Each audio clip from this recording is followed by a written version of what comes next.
Why have we come to earth? Do you remember?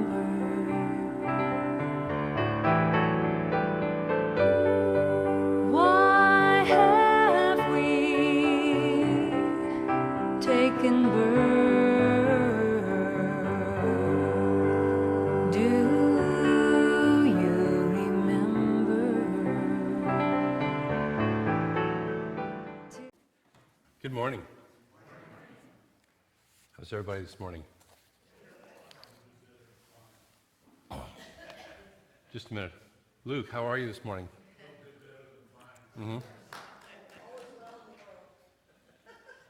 You paying attention to the mug here? Yeah. He's still a little bit better than fine. I like that. Non-conditionally based. That's how we are supposed to be. We're always fine even if conditions aren't. That was a little football insider. For those of you who don't care about football, just ignore it. Luke and I enjoy cheering for rival football teams, and they played yesterday. Gratitude. Great attitude, right? So this is the time of year that we kind of join in with race consciousness around gratitude. You know, we talk in this teaching about race consciousness, the group, how the group is thinking, and to be careful and to be attentive and to pay attention to our own consciousness within that group. But sometimes it's fun to surf with the way the group is going, right? If they're going in the direction we want to go. You know, around New Year's, there's always this kind of race consciousness about setting off onto a new adventure, setting off onto creating the year that you want. You know, we do the intentions retreat at that time of year to start to take that energy and to surf with it. And so around this time of year, there's this wonderful consciousness of gratitude and being grateful for things. Meister Eckhart, who is a 14th century Christian mystic, said, if the only prayer you ever say in your entire life is thank you, it will be enough.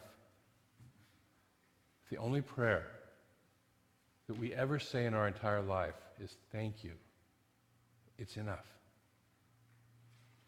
So take a breath for a moment and just join me in with a thank you. In the Gospel or not the Gospel, in the letters of Paul, Paul writes, in all things be grateful. In all things be grateful. He was in prison sentenced to death when he wrote that, by the way.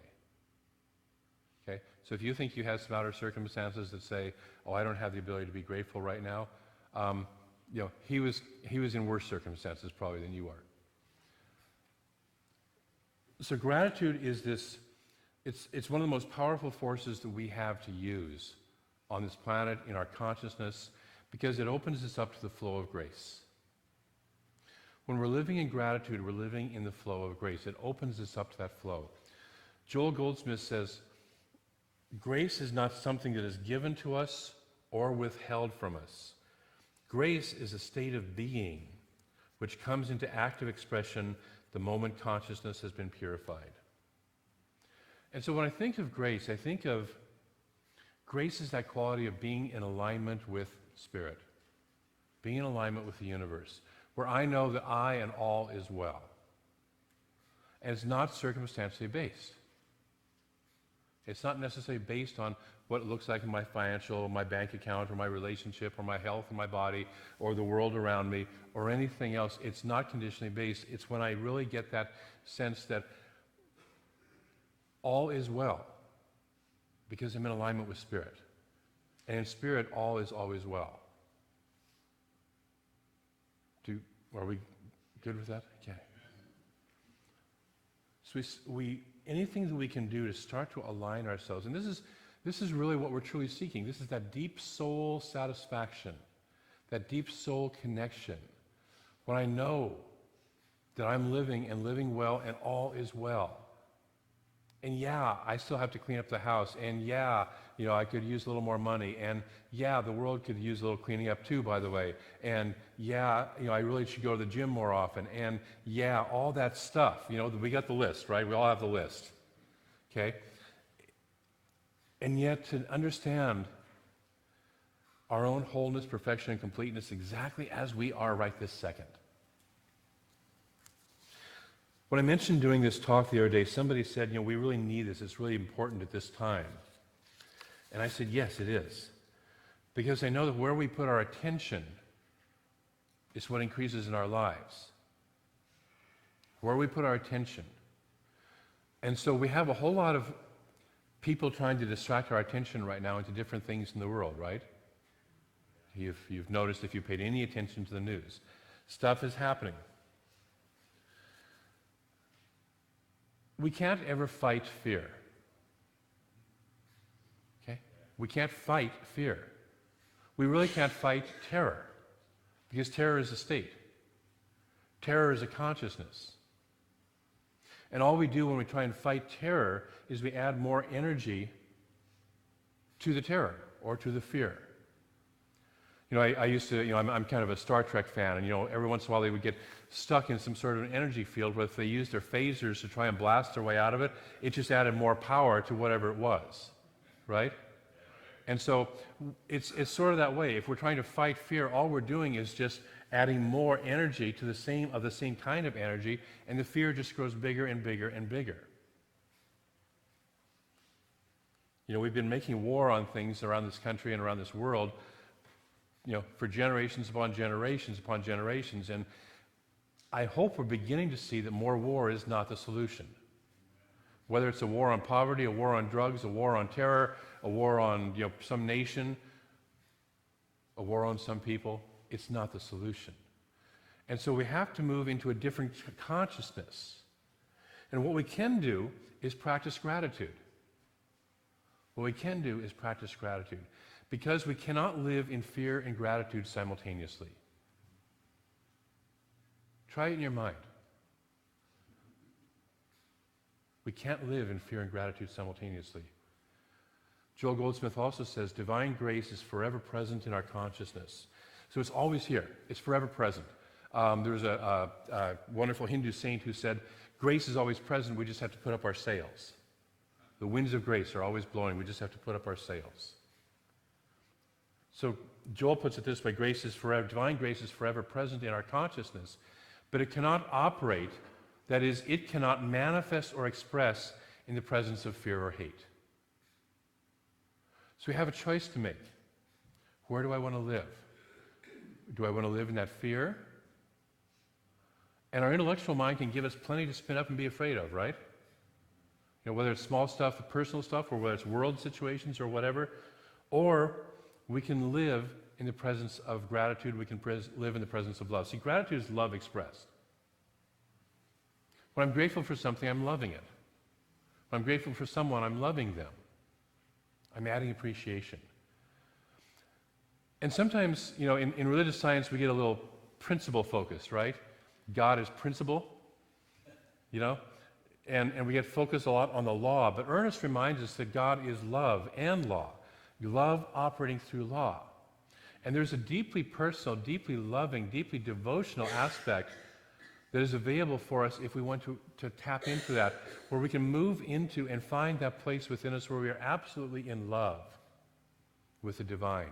And the divine is absolutely in love with us. And every mystic who's ever touched that has touched that sense of deep love. I was at a reception last night for one of our congregants' sons who just got married, and a couple of friends said, his rebellion was to become Catholic, to move from being a religious scientist to becoming a Catholic. And so he married this wonderful, deeply Catholic woman and like that. Now my rebellion, by the way, was to go the opposite direction. I grew up Catholic and moved out of that. But I remembered, and so we got a discussion going about Catholicism, and I remembered that when I was a Catholic, when I was a younger Catholic, I was deeply in love with Jesus and deeply felt the love of Jesus. Not Jesus the Savior, but Jesus more like the avatar, more like the essence of pure love. Okay? And one of the things I sometimes miss in religious science is that deeply devotional. I love to do Hindu chanting because it moves me into that heart space of deep devotion. And when we're in that space of deep love and deep devotion of the divine, and we recognize that everything and everyone around us, ourselves included, is part of that divine, is aspects, expressions of that divine, we sit in a love that can't be shaken. And so that's where we can say, I'm a little bit better than fine even though my football team lost last night, because that's irrelevant to my consciousness of how I am. Thank you for that modeling. So love unites us with the true nature of the divine. It unites us. We start operating out of that true nature instead of out of a disconnected and separate nature of fear. When we're in fear, we're disconnected from the divine. When we're in fear, we're disconnected from our true self. I don't know about you, but I've spent time in that disconnection. Okay? And it doesn't feel that good. And it doesn't usually produce good results. You may have noticed that yourself. When we're operating out of separation, when we're operating out of fear, it doesn't produce good long-term results. Love dissolves anything unlike itself. It's like water. In the Taoist tradition, water is the most powerful element. It dissolves rock over time. It dissolves anything in its path over time. It doesn't do it instantly. It's not like fire. See, fire is the yang energy. It's like, go out and get it sort of energy. Water is the yin energy, the soft, gentle energy. But over time, it forms its own path, and it will wear down anything else unlike itself. Love is like that. Love isn't the fast, flashy, you can't report, the news media can't report on outbreaks of love, can they?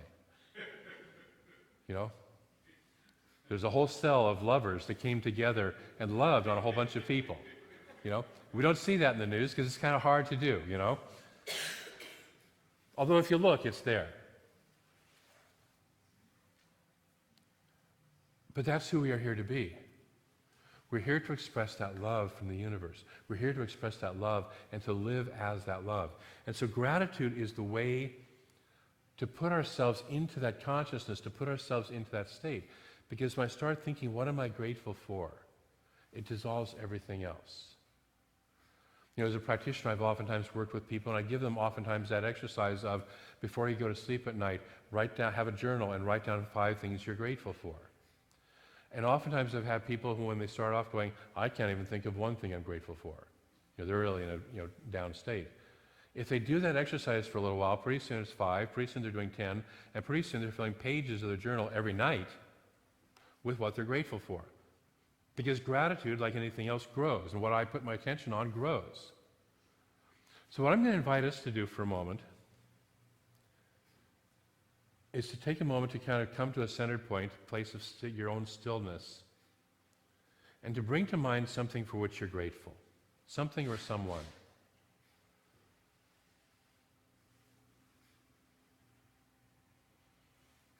And let yourself feel that gratitude. Imagine that gratitude opening up in your heart center, in the chest area, and allowing it to open.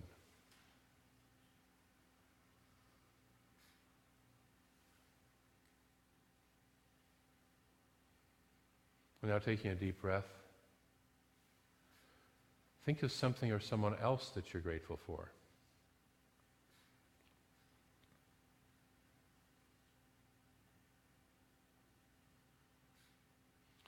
Allow that feeling to now spread even deeper and more fully in your body. From that heart area, let it move all the way through all the cells of your body. Imagine that every cell is right now in the practice of gratitude. Yes, that cell right in the middle of your little toe, even it is in the middle of gratitude, engaged in gratitude. Now think of another person or situation for which you're grateful.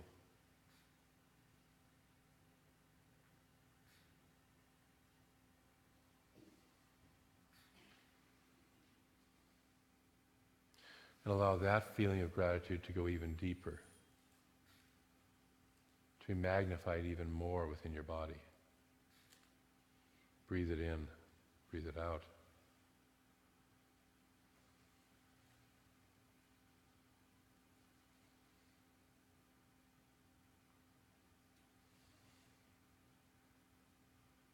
Imagine now that we can take this gratitude and share it with each other. From my heart to your heart.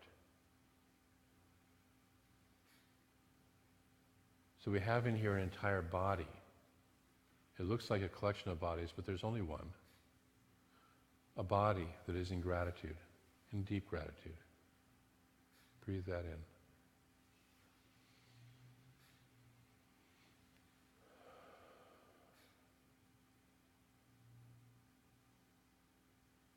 And now imagine that we can connect with that, with everyone here in Reading. There's only one body. There's only one life. And so we have an entire city that's in gratitude. And breathe that in.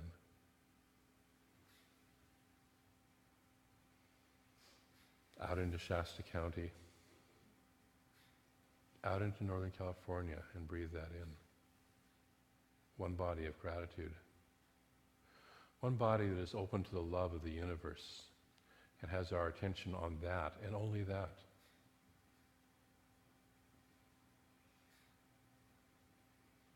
If there's a place where you find yourself a little bit stuck, allow it to simply dissolve. Allow the love to simply dissolve it. Allow the gratitude to simply dissolve it. Now allow ourselves to take this body of gratitude, this body of love, and expand it out across this country. One body in gratitude.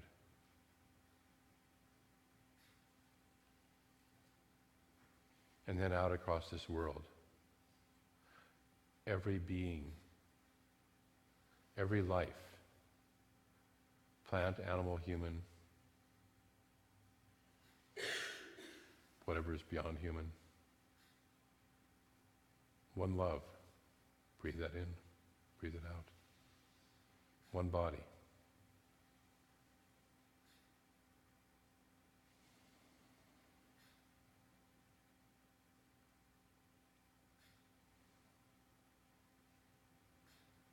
Simply allowing ourselves to rest in that consciousness for a moment of a planet that is simply living in gratitude and love.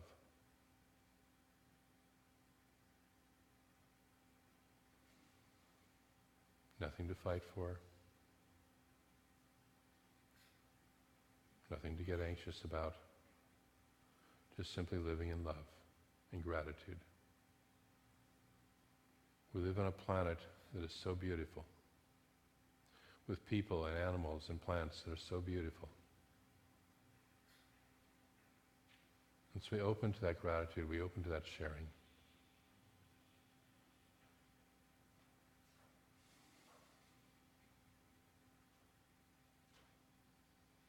And so eventually begin to now bring the energy back, leaving the residual still shimmering throughout this world. Bring your awareness back, gently back towards this church, gently back into your body, gently back into the being that's sitting in this chair breathing. Still immersed in love and gratitude.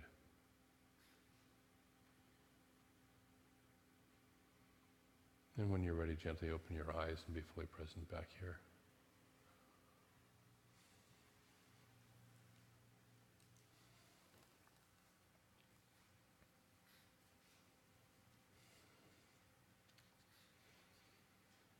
I invite you this week to spend time focusing on gratitude, and not just as an intellectual little, oh yeah, I'm thankful for that, but to actually feel it, to actually embody it, to take some time with it. You know, one of my favorite phrases, to get jiggy with it, quoting Will Smith. But to get really involved with gratitude. So it's not just a passing, momentary thing, but something that we actually take the time to really feel. You know, when we feel fear, we usually take the time to actually really feel the fear, right? So what would it be like if we took the time to actually feel the gratitude, to actually feel the love, to actually really get engaged in it? The image of every cell of our body being in love, every cell of our body being in gratitude. You know, if you've got stuff going on in your body That's a great way to start to move it out. We restore from the center of our cells the love and the gratitude that is their natural state of being. So this week I'm going to invite us to do that, to play with that. Your gratitude is the light of your life. Your love is the light of your life.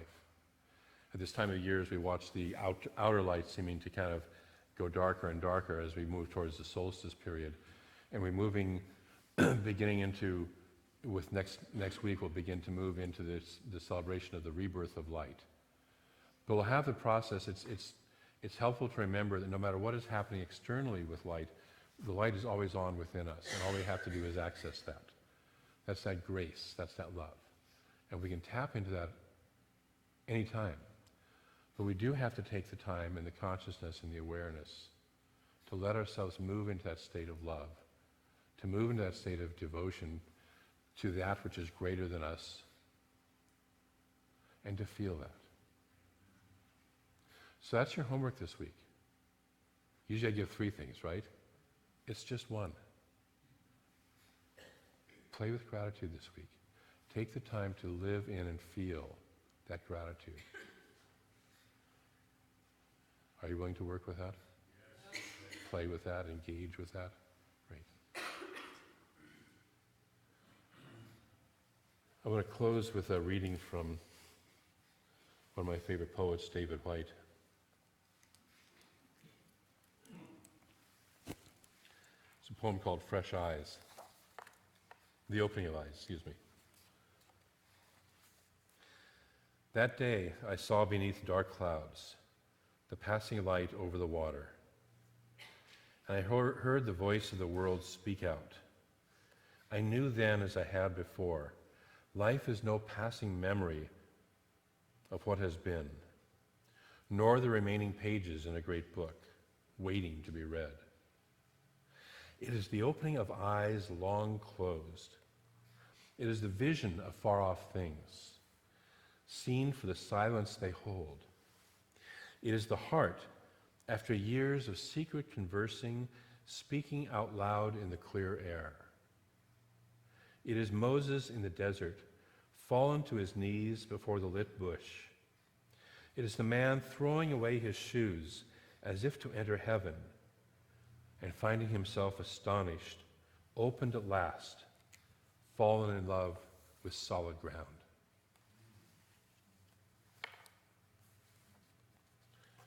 What is it like to open our hearts and our eyes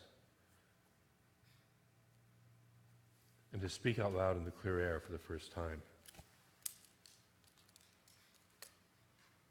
To not hide our light. And Jesus said, don't hide your light under a bushel basket. Put it on top of a hill.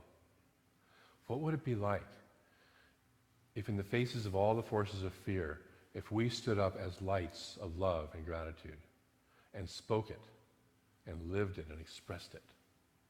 Would you be willing to play with that? Yes, absolutely. Great. Me too. So thank you. I want to close in prayer.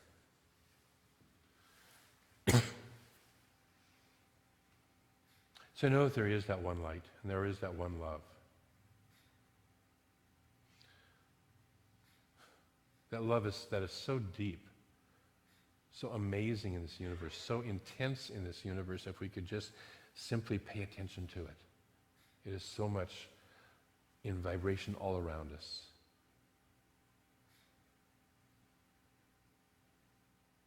That love is all there is.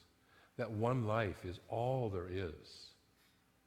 And whether we remember it or forget it, whether we know it or don't know it, that one life is still all there is. That one love is still all there is. And each of us is one of that. Each and every person here in this room, each and every person on this planet, the planet itself, all of it. Every star, every galaxy, every universe, every multiverse, all of it is one of this one life. From the very smallest macro to the very micro, to the most vast macro. All of it is one life. And so I speak my word that we remember that it is our consciousness that vibrates throughout this life, that as Troward has said, whatever is known in consciousness at one point of space and time is known simultaneously at all points of space and time. And so that as we practice gratitude, as we practice love, it isn't just a little something that we do in secret in our bedrooms at night or somewhere in our little homes, but it is something that resonates throughout the entire web of this universe, throughout the web of humanity. And so the best thing that we can do is not to move into fear, but to move into gratitude, to move into love, to hold this world, everyone in it, everyone, no exceptions, in that space of love. We don't have to like them. We don't have to like what they do. But we have to recognize that each of us is God in form, and each of us is a form of love expressing. We all forget sometimes. And so we are gentle with ourselves and each other for the forgetting, but we still hold on to the love and the gratitude. And so I speak my word that as this week, as we practice this gratitude, that it opens up our own lives, it opens up this center, it opens up this city, it opens up this world to something greater than has ever been before. We open to that light of the universe. We open to that love of the universe that is the truth of who we truly are and what this universe truly is. And so in gratitude, knowing that as each of us practices this, each of us lights up our own lives in this world in the most wonderful, beautiful ways possible. And so I release this word into law, knowing that it moves it into form and expression and experience in the most perfect ways possible here and now. And so it does. And join me in saying, and so it is. Thank you.